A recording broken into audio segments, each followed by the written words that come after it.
এটা হচ্ছে ঈদের তৃতীয় দিনের বেড়ানোর ভিডিও। আসলে সময় না পাওয়ার কারণে অনেক ভিডিও দিতে পারিনি এবার রাজশাহীতে আসার পরে। তো ভাবছি যে ভিডিওগুলো আছে ওগুলো আস্তে আস্তে সব বানাবো। ভিডিওগুলো সব ম্যাক্সিমামগুলো রেডি করা আছে, বাট আসলে বানানোর সময় পাচ্ছি না। বাড়িতে আসলে যেটা হয় আসলে অনেক জায়গায় যেতে হয়, অনেকগুলো কাজ থাকে পারিবারিক। তারপরে অনেকের সঙ্গে দেখা করতে হয়, অনেক আত্মীয়র বাসায় যেতে হয়। সবকিছু মিলে আসলে সময় হচ্ছে না, তবু চেষ্টা করছি বানানোর জন্য। তো এটা ঘোরাঘুরির থার্ড ডেতে আমরা গিয়েছিলাম পদ্মার পাড়ের এটা মুক্তমঞ্চে। মুক্তমঞ্চে আসলে এত ভিড় ছিল, ওইখানে আসলে ঈদের পরে সবাই আসছিলেন ঘুরতে। যেটা হয় ঈদের ছুটিতে সবাই বিনোদন কেন্দ্রগুলোতে ভিড় জমান। আর বিনোদন কেন্দ্র মানেই আসলে ঈদের পরে প্রচুর ভিড়। সবাই পরিবার পরিজন নিয়ে প্রিয়জনদেরকে নিয়ে সবাই ঘুরতে আসেন এবং এই ঘোরাঘুরিটা আসলে চলে বিকেল থেকে সন্ধ্যা থেকে রাত অবধি। আর পদ্মার পাড়ের যে মুক্তমঞ্চটা আছে এই জায়গাটাতে বেশ কিছু কারণে আসলে বেশি পপুলার, কারণ এই জায়গাটাতে দীর্ঘ একটা মানে জায়গা রয়েছে, এত বড় এরিয়া, বিস্তীর্ণ এলাকা জুড়ে আসলে এই ঘোরার জায়গাটা রয়েছে। আর সবচেয়ে বড় কথা এই জায়গাটা আরেকটা রেস্টুরেন্ট রয়েছে, নোঙর নাম, যারা রাজশাহীতে থাকেন তারা সবাই চেনেন। এই নোঙরে আসলে সবাই ভিড় করেন। আর নোঙরের রেস্টুরেন্টটা এত বড় স্পেস আর এত বড় এরিয়া জুড়ে যে সবাই আসলে বাচ্চা কাচ্চা নিয়ে, বিশেষ করে ফ্যামিলি নিয়ে এই জায়গাটায় বেছে নেন। কারণ এই জায়গাটার খোলা হওয়ার কারণে এবং প্রচুর স্পেস থাকার কারণে এবং অনেক গাছপালা সবুজ থাকার কারণে সবাই আসলে এই জায়গাটায় ঘোরার জন্য বেছে নেন।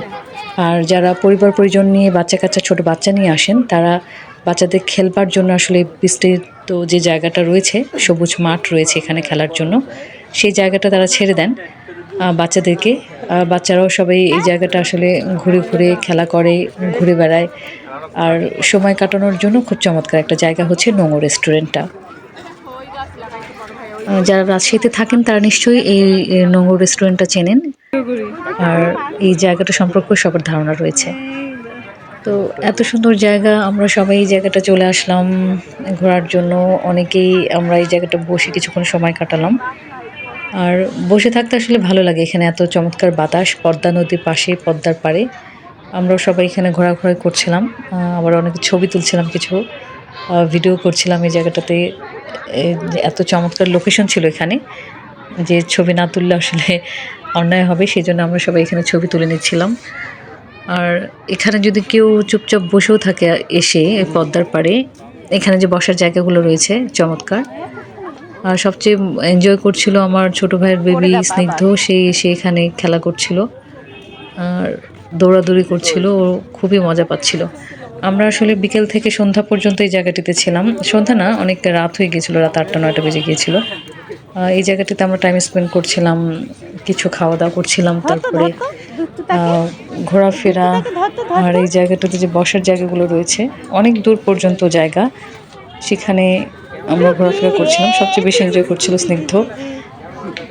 ও আমার ছোট ভাইয়ের সঙ্গে অনেক দুষ্টুমি করছিল খেলতে খেলতে। তো আসলে আমরা এই জায়গাটিতে সবাই, পরিবারের সবাই যখন এক জায়গায় হই আর সবাই যখন আমরা এই জায়গাগুলোতে সময় কাটাই, তখন আসলে অনেক মানে একটা যে ভালো লাগার জায়গা, সবার মধ্যে যে বন্ডিংয়ের জায়গাটা, সেটা আসলে আরও অনেক বেশি স্ট্রং হয়, আরও সুদৃঢ় হয়।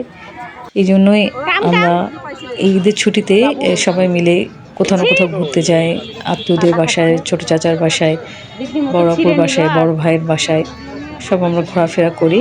আর সবার সঙ্গে এই সময়টাই শুধু আমাদের দেখা হয় অনেক দিন পর।